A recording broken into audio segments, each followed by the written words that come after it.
questions. We'll switch the lights on. I think the Maggie is bright enough to show even under lights, so I think we are. Please. An extremely interesting talk. I was just thinking of, is the same thing now happening to soya? You had this thing which was considered cattle food. It is the cheapest form of protein, much cheaper than dal. And the idea that the dal is the poor man's food is a complete fantasy today. So do we not see the same thing? I see soya chops, soya hamburgers, soya, in other words, one more industrial food coming up. This is not necessarily specific to one particular brand. But this is the kind of innovation that, it gets over the nutritional problem, caste problem, the rest of it. The other point I'd like to raise was, the question of from independence, the new thing. Not only are things like Maggie becoming universal, surely it's equally true of the, what you might call regional foods. The momos, which were a Tibetan thing, it has become universal, and I don't know whether you would call it an industrial food. It is certainly cooked and served. It's not ready-made, but it's all over. When I was in college, the India Coffee House used to promote masala dosa at 50 paise a dosa. The price is up now 500 times since then because it's unsubsidized. But it had to be promoted because it was unknown. In my college days, the only places you could get tandoori chicken was Khyber Restaurant, Moti Mahal, and Jama Masjid. Now you find it in every nook and corner, and it's suddenly called Indian food, though actually came from Peshawar and more correctly Pakistani food, if you like. So in other words, this enormous changes that have taken place, all of these presumably would also be having the cross-caste cutting, cross-community cutting of creating an integrated India. I'd like your views. Thank you for those questions. All important and, sort of address different aspects of what I'm trying to do in my larger project. First, I'll just quickly deal with the momos issue. You're quite right. Momos are probably as ubiquitous as noodles these days. But I think of momos as an artisanal food because it's produced on a fairly small scale. There's a cottage industry of people who produce the wrappers. There are franchises. I'm told there are big fellows with hundreds of franchises. By and large, it still remains something which is a cottage industry. There could be, there have been attempts to try and standardize many street foods which are artisanal. So, there are, for instance, vada pav chains now in trying their luck in the market in Mumbai and so on. But momos are in that sense different because while they are a part of that larger process of the popularization of certain regional foods, they are actually not industrially produced, one. And second, in this case, instant noodles are in fact not associated with any particular community, unlike momos where people still think of them as Tibetan, as sold by people from usually people of Nepali background and so on. Second, soya. You're quite right that soya is an industrial food that is different because it is it's possibly it's likely to emerge as a cheap source of protein given the rising expensiveness of pulses. Soya is in fact one of the things that I plan to study along with palm oil and poultry, because these are foods. Poultry too, as a cheap source of protein, has emerged in recent years as a very, very important part of what is mass produced and mass manufactured. So I think soya also deserves to be looked at, and I plan to do that later. The third thing about promotion, there's a long history of promoting certain kinds of industrial foods in India. So Liz Collingham, the food historian, reports that when tea was introduced into India, people didn't want to drink it. And so in fact, the British made strenuous efforts to try and demonstrate how to prepare and drink tea by holding demonstrations in people's homes, in public. They made tea available in the armed forces, on railway stations, and in the canteens of industrial workplaces in order to encourage people to drink tea. So tea was first made available, as you said, for dosa at a very low price. The same thing with cigarettes. Prakash Tandon's book on, I think it's called the Punjabi Century, which describes growing up in Punjab before independence, describes that there would be these wagons that would go around, men on tongas, throwing cigarettes at people because they wanted people to, learn to smoke. So there's a long history of pushing products in different kinds of ways. But by and large, I think what is striking in India is that very few inroads were made into Indian homes by processed foods till quite recently. I mean, because I think in part because of the obsession with purity pollution, there were also always certain taboos about what you could bring home and cook. But in some ways, the modern forms of packaging, etc., have they had to work hard to try and get over people's resistance to eating food or using items which have been processed outside. If you look at early advertisements for bread in Calcutta from, say, the 1920s and 30s, the advertisements tend to very prominently say untouched by human hands, because that's the only way they could try and persuade people to eat a product which had been cooked outside the home, and where presumably they had no way of knowing whether the hands that needed the dough, etc., were Muslim hands or Hindu hands or low caste hands and so on. So concerns about purity and pollution have really helped regulate the entry of processed foods into Indian homes. But that's something that's rapidly breaking down, and I think deserves far greater attention than it's received so far. But thanks for your questions.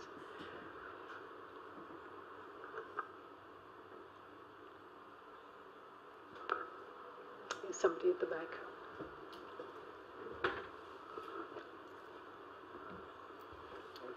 That's right.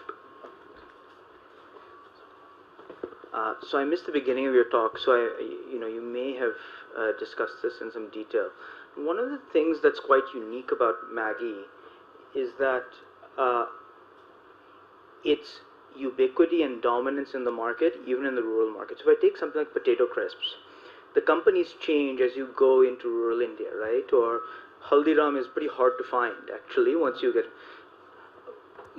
what explains... I mean, all of those are industrial foods, and all of those industrial foods that have made their way into homes.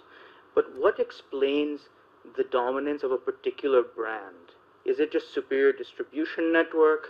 Is it price points? Is it something that's demand-driven, that is different about Maggi? Is it somehow a superior product, or that's something that people identify with differently and are able to differentiate, that they're not able to do with something like potato crisps? I was just wondering if you had any thoughts.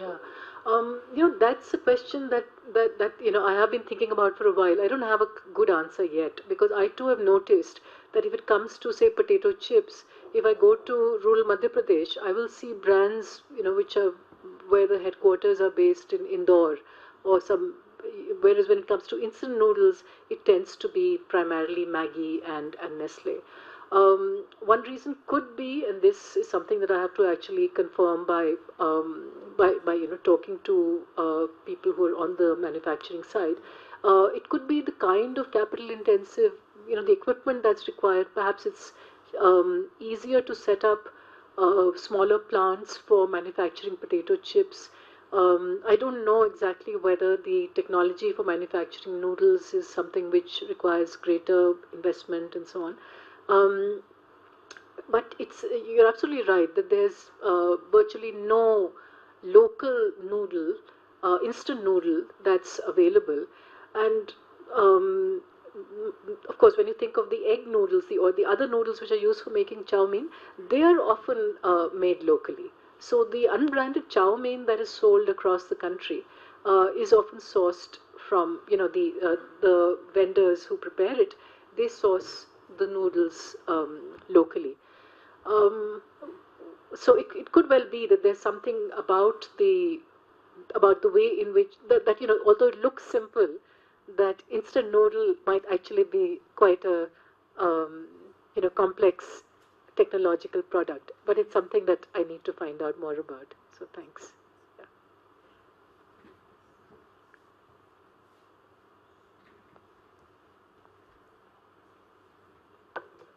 I was a little quite intrigued. I mean, by the idea of the way Maggie has appealed to mothers. And I'm coming from the point where, when you work in lower income settlements and slums, and oftentimes you talk to mothers and ask them why they send their children with biscuit packets, and they talk about not having time to cook a meal. And Maggie sort of satisfying that sweet spot between having cooked something and yet not really having spent too much time on it seems to sort of hit that sweet spot. But that's not how it's marketed to upper class people, where you're talking about putting vegetables in it or customizing in it. So, I mean, it seems to be telling different stories to different people, which sort of goes against the grain of homogenizing or putting everybody in the same bracket.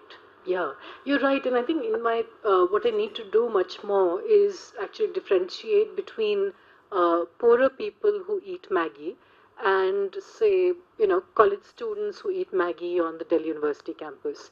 To be sure, they're all they tend to be all young, but I think the reasons why they eat Maggie are are likely to be different. You're right that in the case of poorer people, time is at a premium, but so also some people have said to me is cooking fuel. So if you can cook something fast, then it's, especially in rural India, people have said that that also is a factor. Um, what you said about this thing that the semblance of cooking is very, very important when it comes to how people relate to Maggie, because I mean, I've heard this repeatedly, that people don't regard eating namkeen and so on as a meal, but they regard eating Maggie as a meal, because it's not just because it's a little bit more filling, but because they have put their labor into producing it. So the fact that you have to, take a pan of water, boil it, add the noodles, if you want, add something else, gives people the sense that they are cooking. And the fact of cooking makes it a more meaningful dish than something which has been, which you just tear open a pack and eat it. And among young adults, especially those who are in college hostels or staying away from home, and who then go on to work, and in very many cases, I'm not talking just about men, but also young women, people who don't know how to cook. Maggie is an interesting way in which they get this. They feel they're cooking because they are adding things to it. So there's a way in which the preparation of Maggie before its consumption actually is a set of activities that makes people value it much more. And so the fact that it stands between being something which is completely instant and something else which is where you have which you have to process from scratch, from say chopping vegetables and etc., etc. The fact that it stands in the middle, allows it to actually claim both those territories of being instant, but at the same time being something which people feel is quote unquote homemade, because they have, and yeah, and it's also hot. But mind you, people don't feel that same way about cup of noodles. That's also hot, but because that just involves putting water in and closing the lid, they don't think of it as something where they have put something in it. And the fact that you can put whatever you like into it is also seen as something which customizes the dish. So I've talked to students from Nagaland who bring to Delhi strips of dried beef, smoked beef, and then they put that into Maggi noodles. There are others who will break open an egg. I've heard stories of students in a boarding school, Rishi Valley, where parents who visit are not allowed to bring treats only for their children. They have to bring something for the entire class. So at this very progressive school, where presumably students have been, drilled into eating nutritious food and so on, the number one request from parents is that they should bring, the big packets of Maggi noodles, and the children then use a bucket of water, which they then heat the water using an immersion rod, and then they cook Maggi noodles in the bucket. So for them, this is, it's really a fun activity. So there's something about for them at least, the illicitness of it. But much more than that, the fact that you have to do something to eat Maggi noodles, it's not like opening a packet, which, really makes them feel that there's some sense of belonging, some connection between them and what they're eating.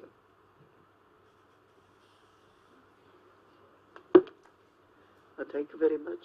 I thought there will be more food will be discussed, but Maggie was a subject which we all read every day. Once you people are talking, then as my memory goes, while we were in school or colleges, we used to go for an evening to have a Chinese, food. And in Chinese food, you could only eat the noodles. So noodle was very popular even in mid-60s also. Now that was, something has been created by the Chinese noodles that brought Maggi into limelight. This is my assumption because noodle was very popular among the young student even in mid-60s. And more the Chinese, people were going, most of them to the Chinese restaurant, and there we would find different flavor. So I feel the story starts from there, from the Chinese model. It doesn't start from the Maggi. The noodle was, it's a filling, and as somebody is asking, the tomato chips are not available because they are occupying more space, and the transportation cost becomes more if the weight is it is not in line with the material cost. So if they are occupying more space and less weight, so the transportation becomes more. So it becomes not viable for the companies. In this case, they have achieved, they have taken the instant model, and now you can find instant food in most of the retail. And we are using most of the retail by the hygienic packing and everything. So it is one product which has got the imagination, but there are lot many products.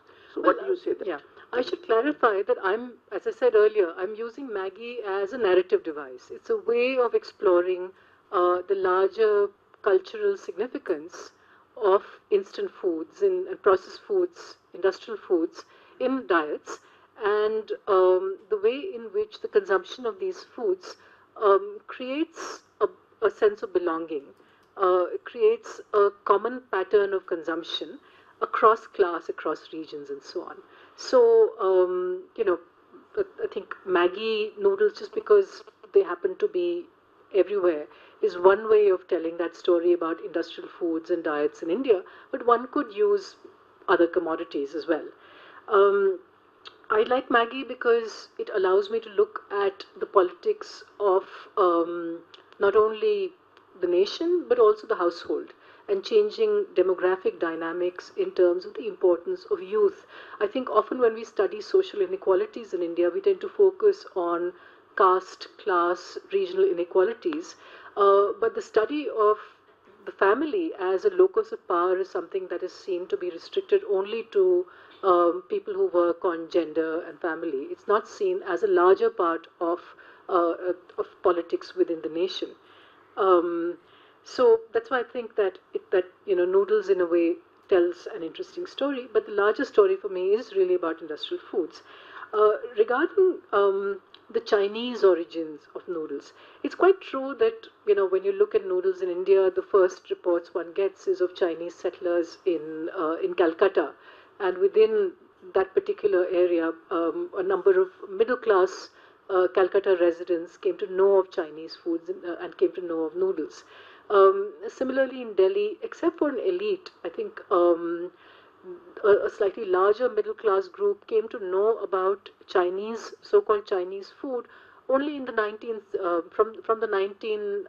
early 1970s on, when the Tibetan refugees in Delhi began selling chow mein and chop suey and so on near at the in the place where they were settled near the ISBT. So what is interesting, however, is that these were fairly localized, modes of familiarity which were available only to elite or fairly small groups. Um, what is, I think, more significant is that no one I've spoken to associates Maggi noodles with being Chinese. People call it Maggi. Maggi is Indian. They do not see it as being a part of any connection. They see no connection with China. With chow mein, it is true. Somebody might vaguely say, "Ha, ye Chinese food hai," but never with Maggi. So it's to me very interesting the way in which what might be a possible historical connection is invisible in the Indian context, partly because Maggi has come via a Swiss-based company, and the brand name Maggi was used by Nestle earlier for selling stock cubes. In Europe, they sold sort of basically MSG laced cubes for flavoring soups and stocks and so on.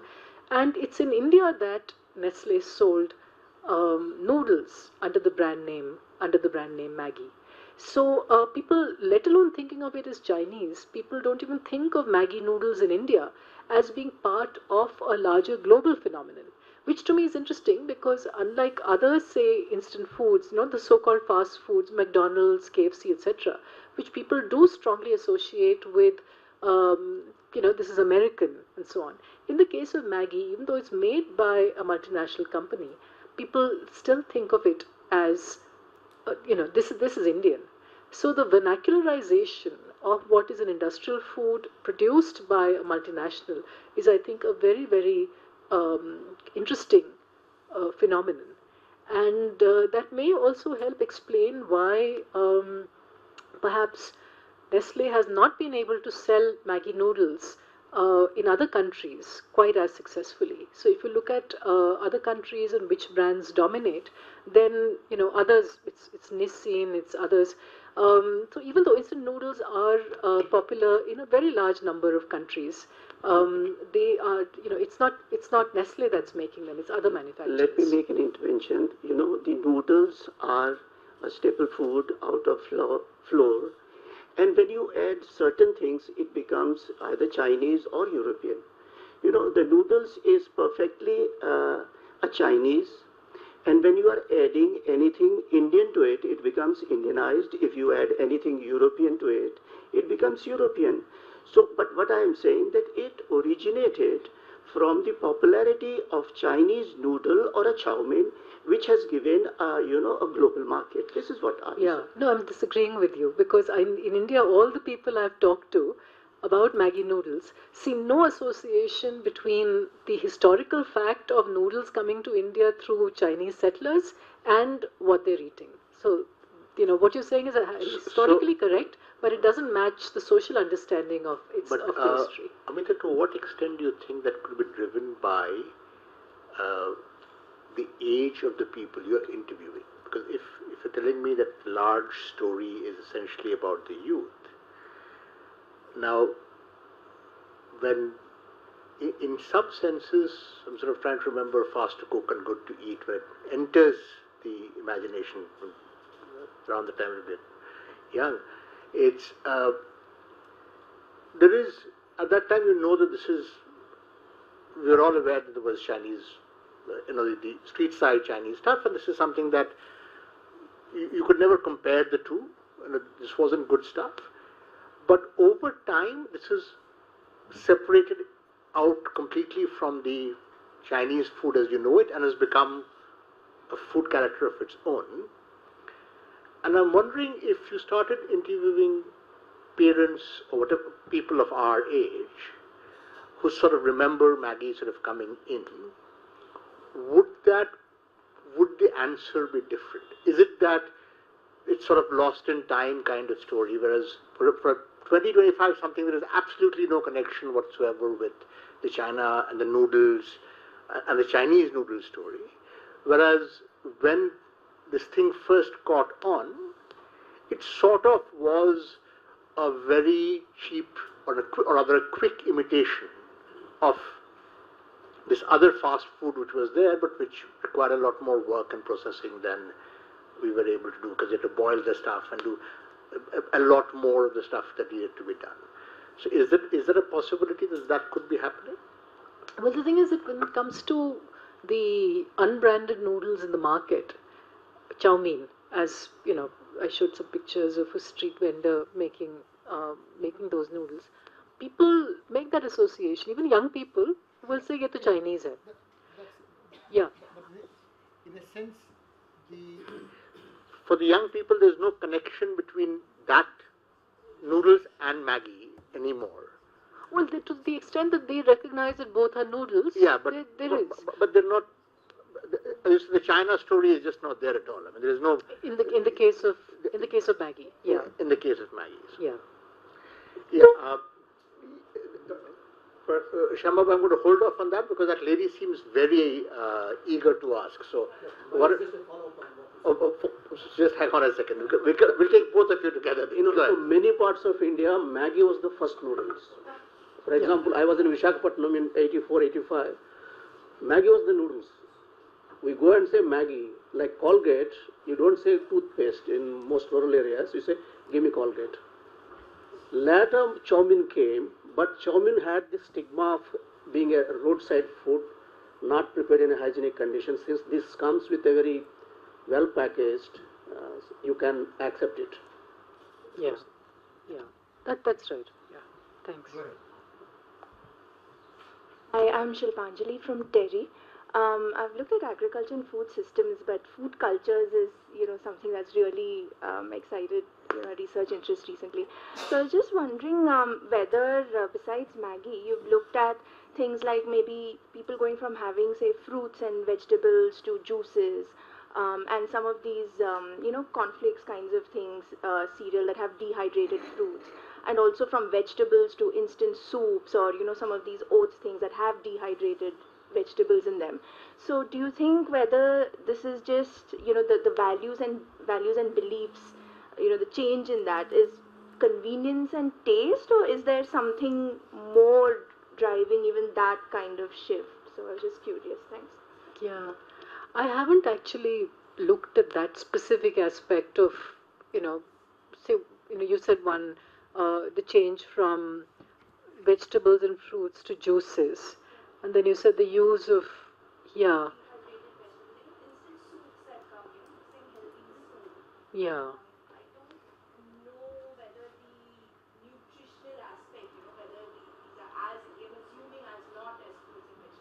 Yeah.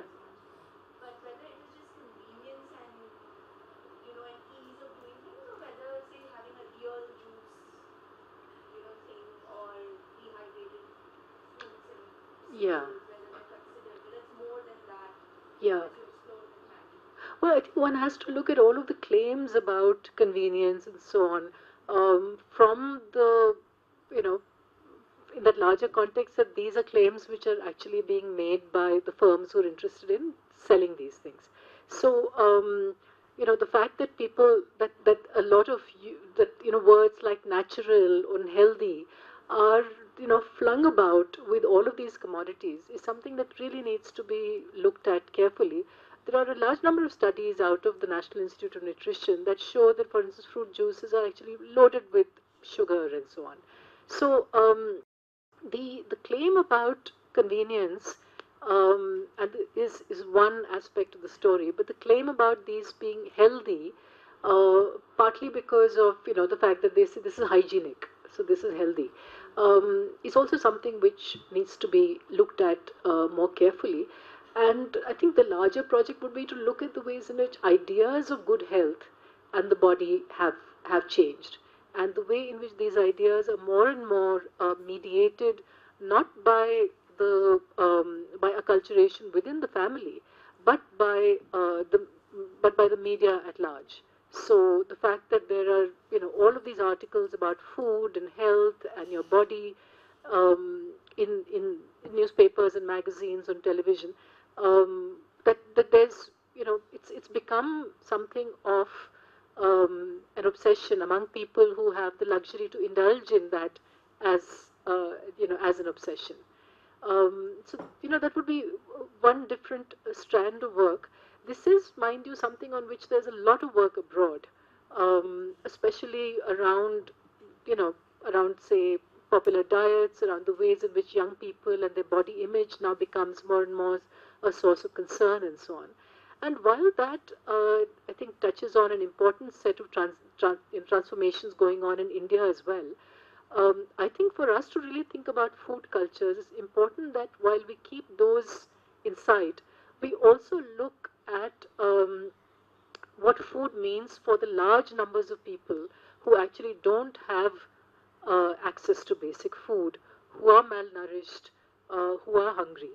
So I would think that if we are doing food studies in India, one would need to look at the ways in which social inequality gets mapped onto different relationships with food, different anxieties around food, different aspirations around food among people of different classes. Professor Majumdar and then Marie-Helene. First, thank you for clearing up a little mystery.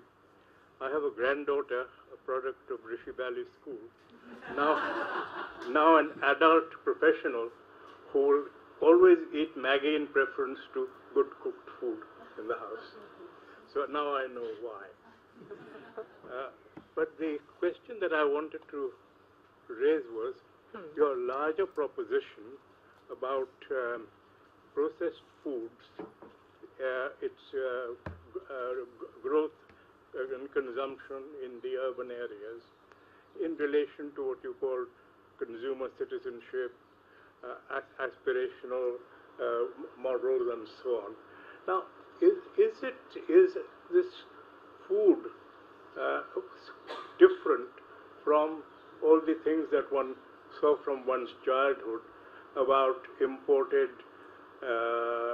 goods or manufactured products like soap, toothpaste, matches, and so on, promoted by Levers and Procter and Gamble, and their numerous rural and semi-urban outlets. They were so wide that there was a time in the 1930s and 40s, when one didn't have the National Sample Survey, one depended on, or people had to depend on these firms to supply social data of consumption. And in those days, research was done on that. Now, is the growth of that kind of consumer goods and spread through advertisement, through marketing generally, is that in its essence different from what you're talking about in the realm of processed foods? I mean, you're right that processed foods are part of that larger spread of what are called fast-moving consumer goods, soaps and so on. And these are products which have been marketed, distributed extensively for hundreds of years. There's a book about soap in Africa called Lux Women and Lifebuoy Men that looks at the way in which ideas of cleaning yourself with soap played into racialized ideas of whiteness and so on. What I think is different about products like instant noodles is the fact that, as I said earlier,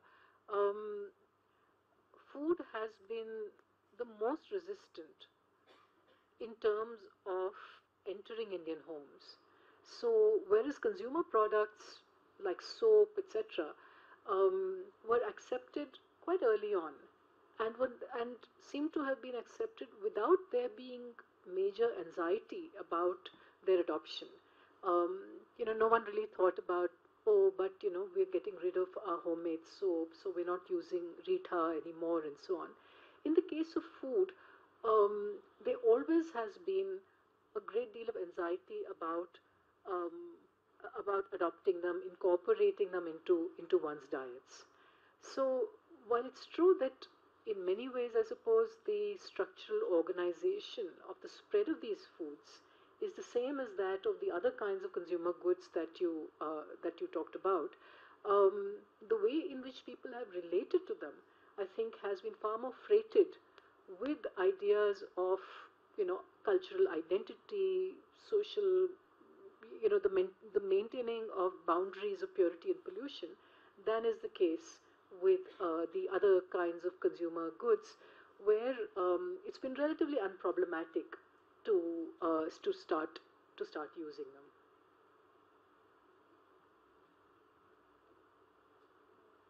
Yeah, thanks very much. I'm not sure I'll be able to express my question very well, but I wanted to come back to this very interesting idea that because Maggie is very ubiquitous and you can find it in every types of home or very different people eat it, it kind of infringes on the borders of the notion of purity and pollution.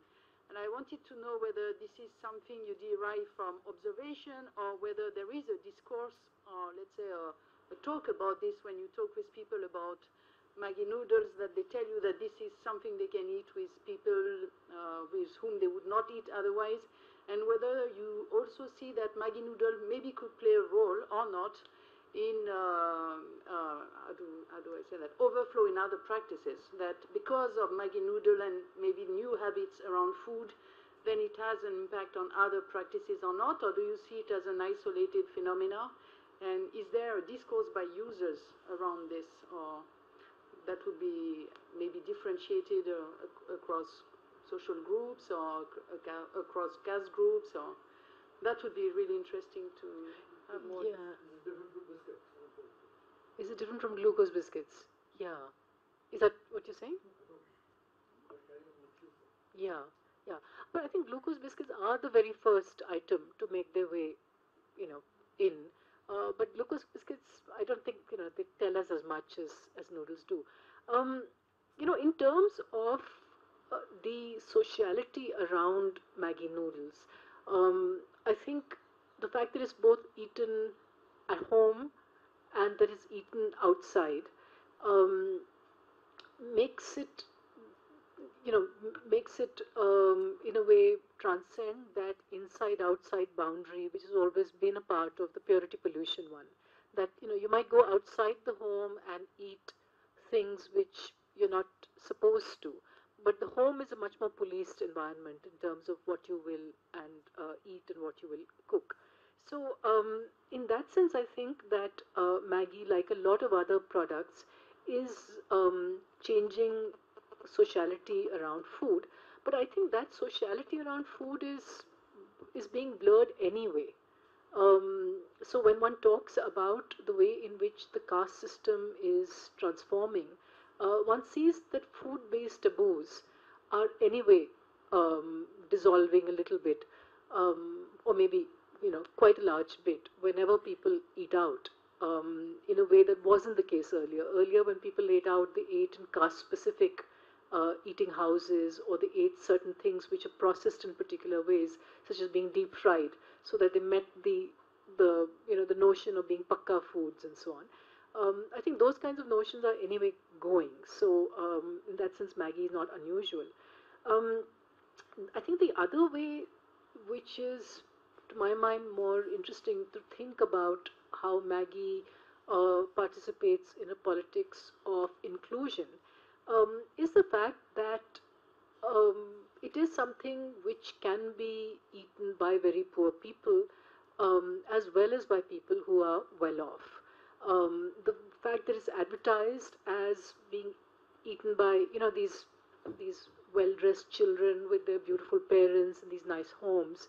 A number of people that I've talked to in bastis have said that they, वो अच्छा लगता है, that we like that. We like those advertisements because those are nice people.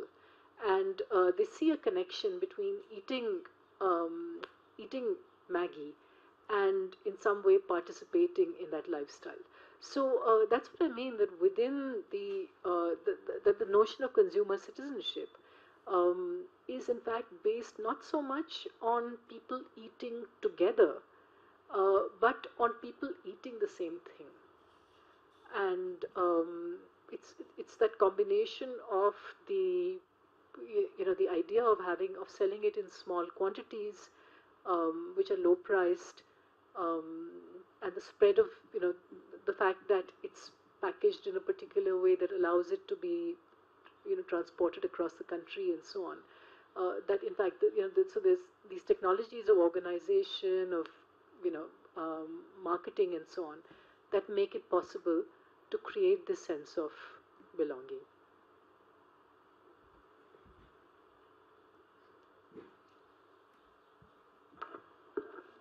Thank you for your presentation. It was really very interesting. And you have partially answered my questions, but at the same time, I'm just slightly curious how, because these advertisements, as you say, they are, what they represent is a typical middle class, new middle class sensibility, of what's going on.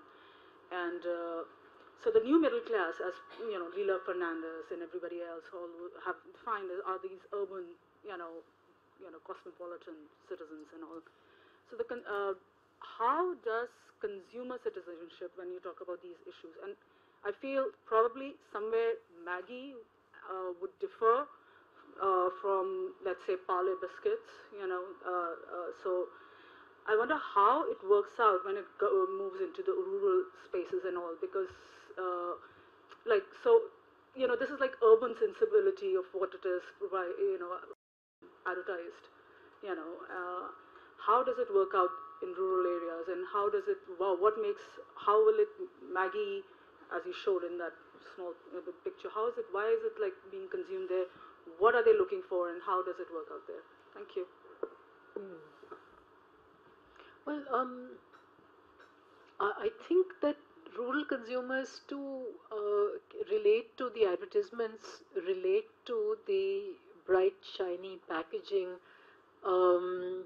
relate to the fact that it has a particular kind of taste and so on.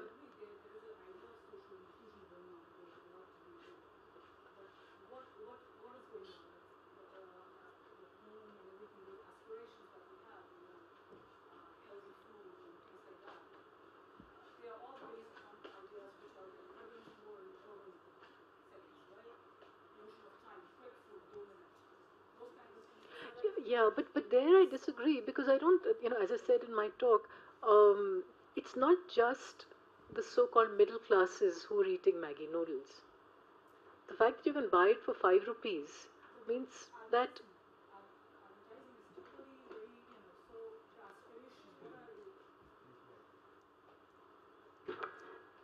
That's all.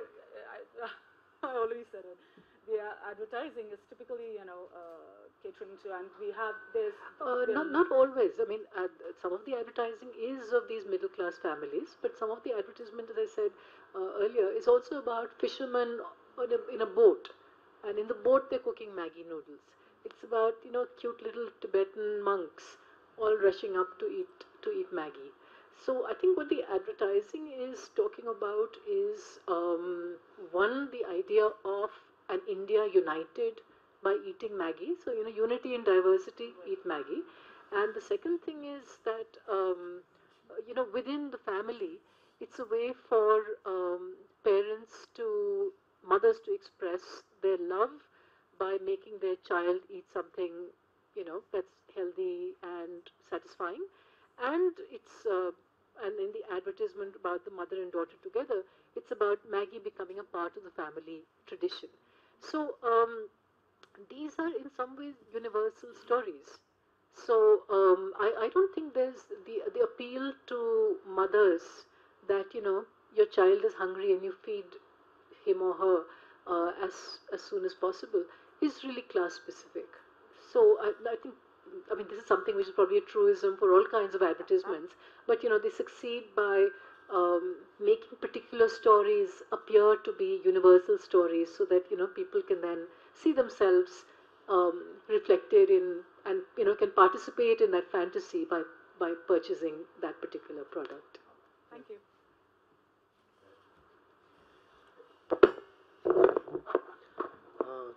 I might repeat my question, but please omit that. I think the popularity of Maggie, if we talk about, is because of convenience of the quick preparation, price band at it is available at, and taste it provides. Noodles without taste maker is nothing. Children like it because of its taste. I remember when it was banned in UP last year because of the high lead content, it was taken off shelves, and mothers were asking the retailers, भैया पैसे ज़्यादा ले लो, आप दे दो, बच्चे खाना नहीं खा रहे हैं, just because of the taste. I think there is no other point of this food getting so popularized. And the other point is the easy cooking, and I already have mentioned. So have you checked upon it that are these not the basic things why it has become so popular? And about the industrial foods, I think that same phenomena goes there also, because when somebody is in the day of the work and has a break to eat, he wants to socialize with his peers as well, he wants to eat as well, finish it off as quick as possible. So all the industrial foods are available, which are quickly prepared, easy to eat, in hygienic conditions at very right price point, because the industrial worker from all spheres is looking for, not all people are so well off, so they look for their price point where they can have their food at, outside of their home. Thank you. There are all kinds of things one can buy for 5 rupees. You can buy a samosa, you can buy a bread pakoda, you can buy a bread roll. You can also buy in some places, not 5 rupees, but 10 rupees will buy you, chole chawal type things also. So there's no dearth of foods which are hot, cheap, and filling. So the question is, why then Maggie? The only difference that you might say is it's quote unquote hygienic, but I don't think when something's been boiled, like say rajma has, or rajma rice, it's particularly unhygienic, and against that we must put the fact that it's way more nutritious. So I think the idea that there is something obviously right about Maggie, the price, or the fact that it's filling, the fact that you can eat it quickly in a short break.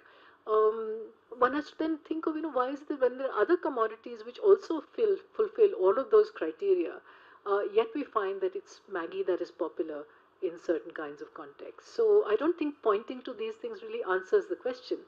In fact, it raises more questions about why this and not the other.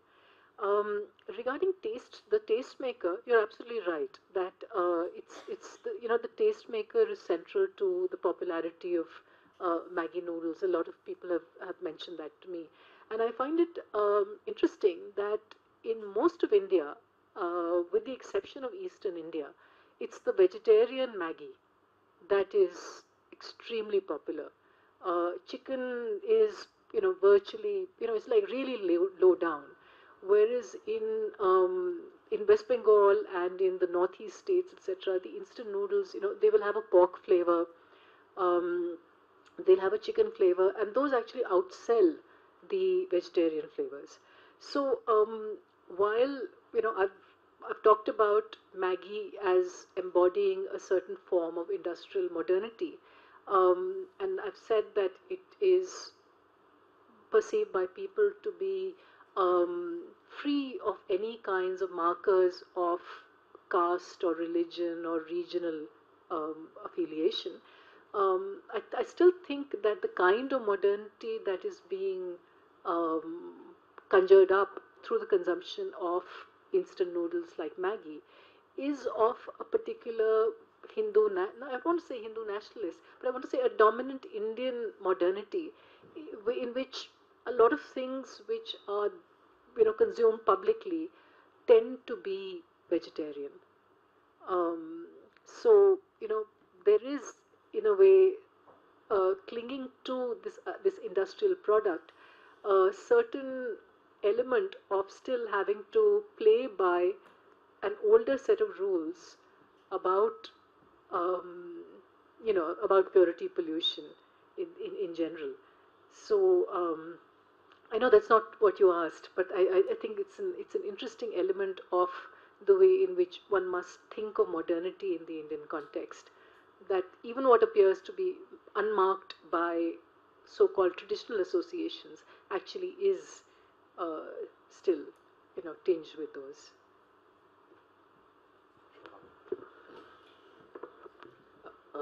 I see a parallel in the advertising pattern of Maggie with Amul. Have you tried to talk to the advertising agencies, the writers, what exactly they were seeking to convey? I still have to do that. Yeah.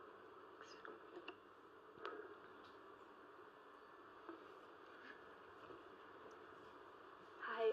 I was really interested in the concept of Maggie being such a strong national identity, and I'm not familiar with the Baba Ramdev noodles. So I was interested, thank you, interested if you could speak a little bit more about the relationship and the packaging of those noodles, because I noticed very interesting catchphrases on the packaging of that noodle. Oh, I should specify that Baba Ramdev thing, that's a spoof. That's not the actual packaging. That's good. Yeah.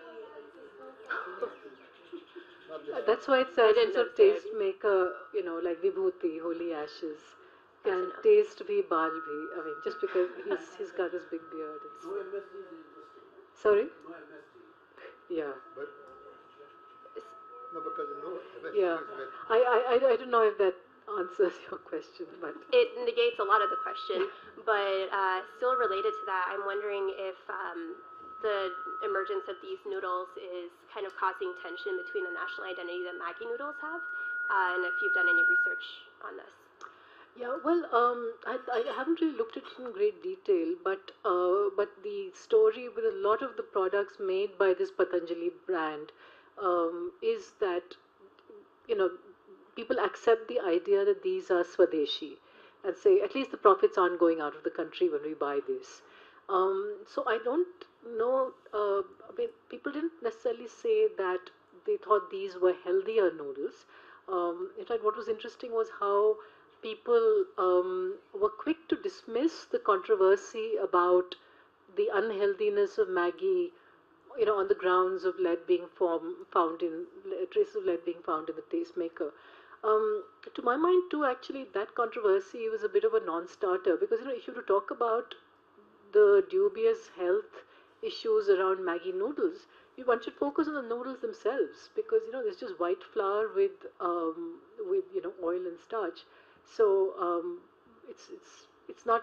I mean, the whole thing is unhealthy. So a little bit of lead isn't going to make a lot of difference.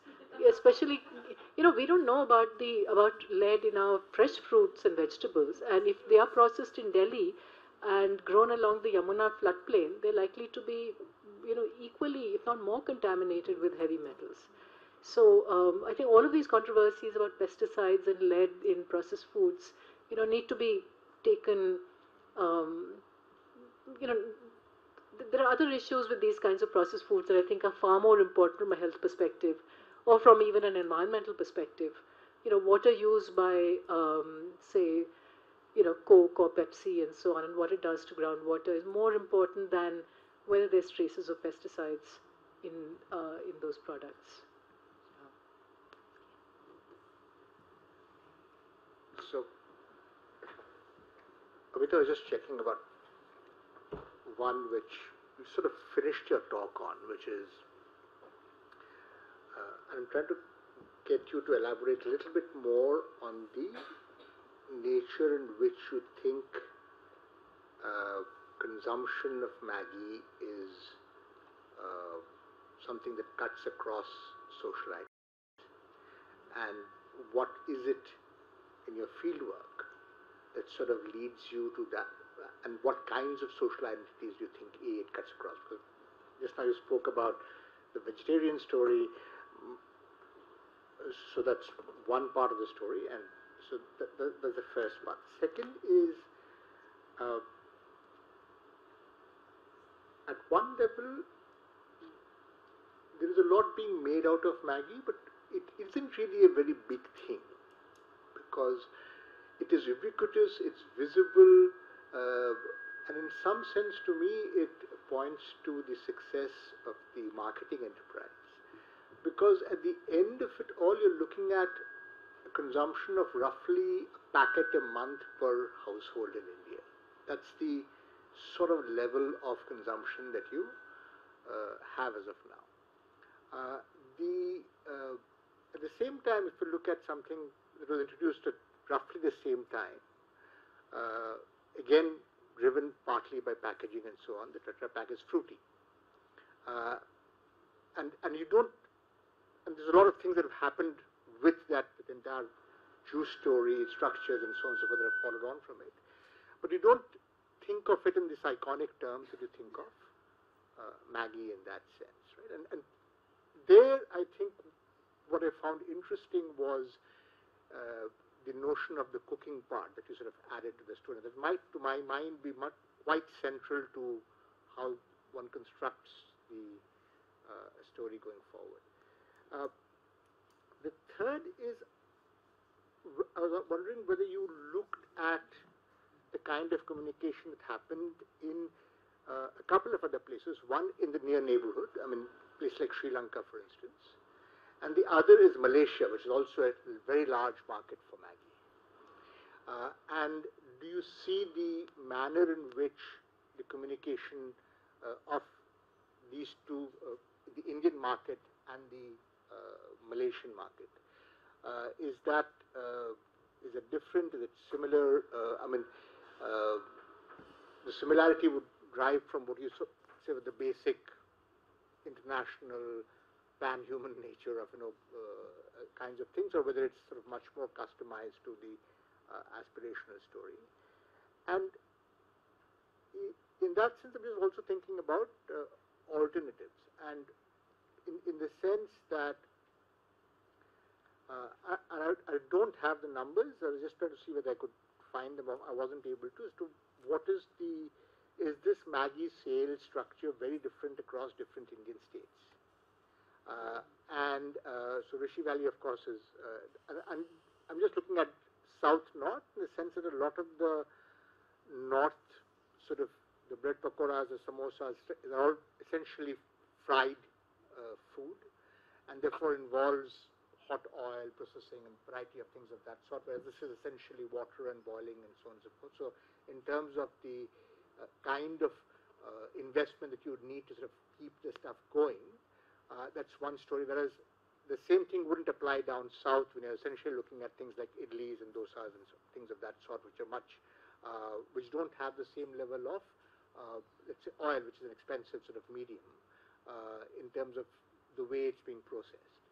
And I was just wondering whether you had looked at all at, and the broader question I'm getting at is the interaction of local food habits with the consumption of, has Maggie managed to penetrate all states equally, regardless of what local food habits are, as opposed to, let's say, more the north or things of that sort, etc. That's about 6 questions. I'm not sure I'll be able to answer all of them, but I haven't systematically looked at all states. But talking to, let me see, where are the states I've talked to people in? Delhi, Tamil Nadu, Assam, UP, Madhya Pradesh, Karnataka. I found that they all Maggie seems to be equally popular across the board. Your second question about whether there's a difference in states, which is to do with the availability of local snacks, and to do, then along with that you said about whether the infrastructure required to cook these snacks is a factor, or the raw materials required to produce something. Again, it didn't quite seem to be the case. I mean, it might seem that making idlis is easy, but if you're making idlis and serving them with sambar and with with chutney, then your costs as well as the kind of implements you need to process all of these, grind the chutney, cook the sambar, etc. All of these things add up. So both in terms of labor as well as in terms of the technology, this does not seem to be a significant factor in the popularity of. Sense was driven, let's say, if you're looking at Darshinis in the south, Bangalore, Yeah. stuff I'm most familiar with, the rest. Whereas you would get Maggie as an option in a lot of these places in the north, where you're serving a variety of food. You don't seem to get that in the south. But maybe it's just, it's a very casual observation. It's why I was talking about. Even in say multi-cuisine restaurants in Delhi, you won't get Maggie. You'll get chow mein along with chop suey and fried rice and so on. You won't get Maggie. Maggie, when it's sold, is and in a prepared form. It tends to be standalone stores, or it tends to be street vendors. And they will do varieties of Maggie.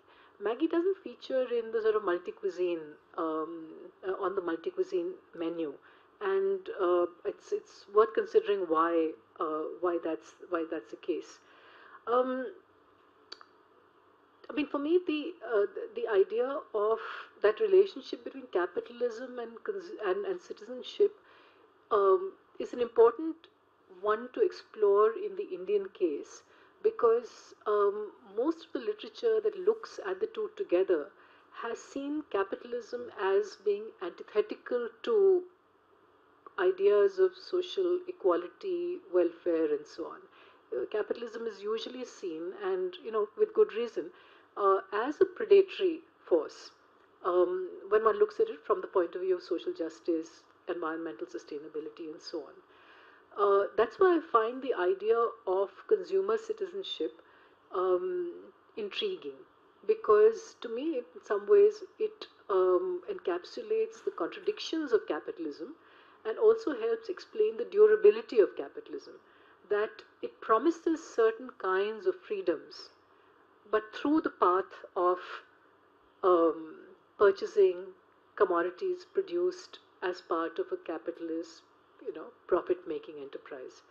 And I think that relationship of the convergence of capitalism and citizenship is something that we need to look at much more carefully in India. And this is something that is not just because it's understudied, but comes out of my own interest in social movements, in practices of subaltern resistance, and so on.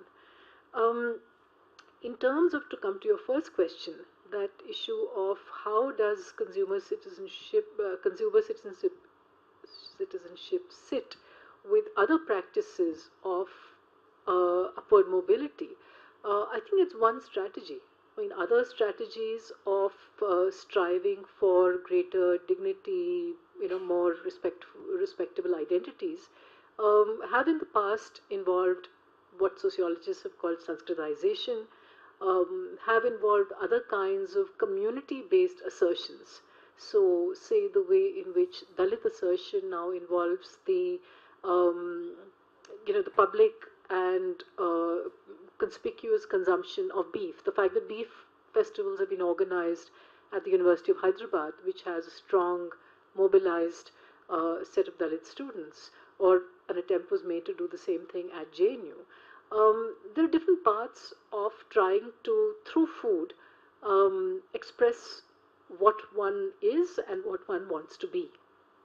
And I think in these kinds of different strategies, the consumption of industrial foods is one particular strand.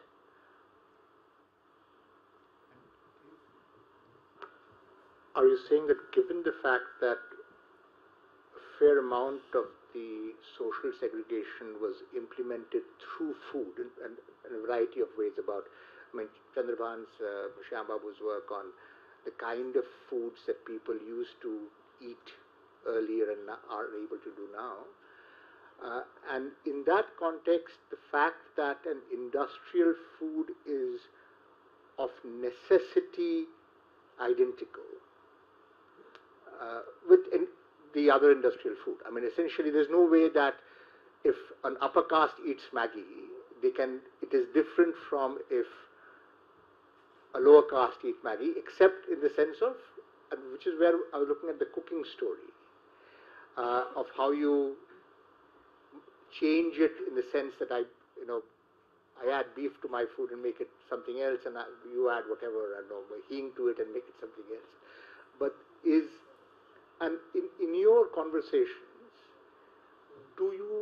is there anything that sort of builds on this identical nature that comes essentially through the process of industrial production?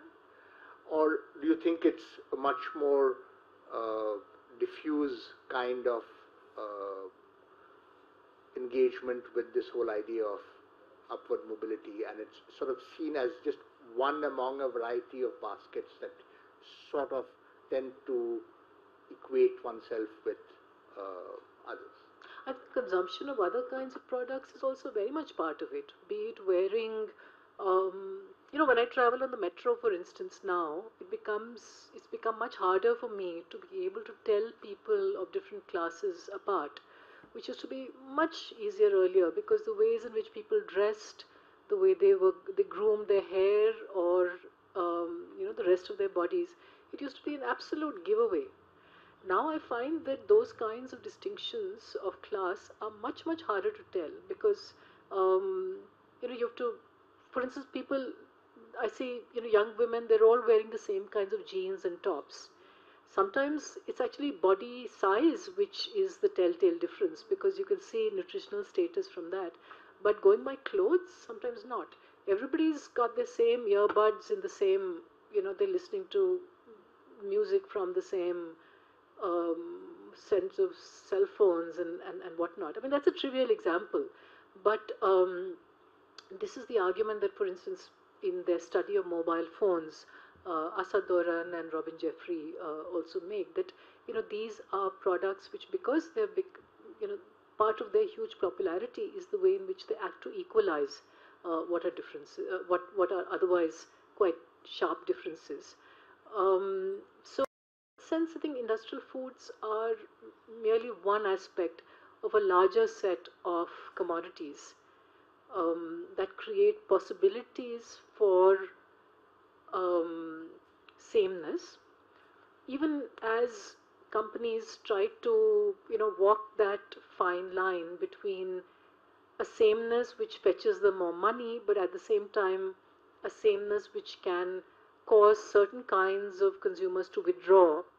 So the differentiation of Maggi that I talked about, that there's the expensive Maggi, which is for the well-to-do people who look down on the cheapo Maggi that's only maida, and so you get oats Maggi and Maggi which has the same fiber as eating 2 rotis and whatnot.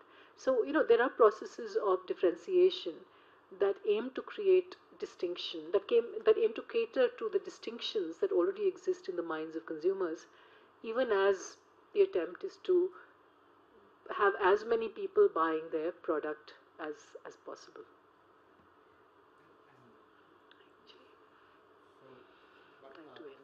The fruity and the Maggi story will leave for another day, as we will leave the Malaysia story versus the I'm sorry, Madrasi story. I have nothing to say on that, which is why I skipped that question.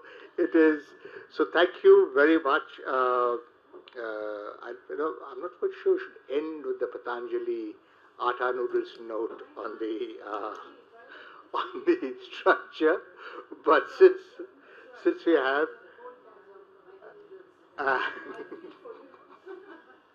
So, as you can see, it has a fair degree of legs and a long way to travel. So, I'm hoping you'll take the journey to wherever it takes you. Thank you. Thank you. Thank you for your questions and comments. Very helpful for making me sort of think more about this. So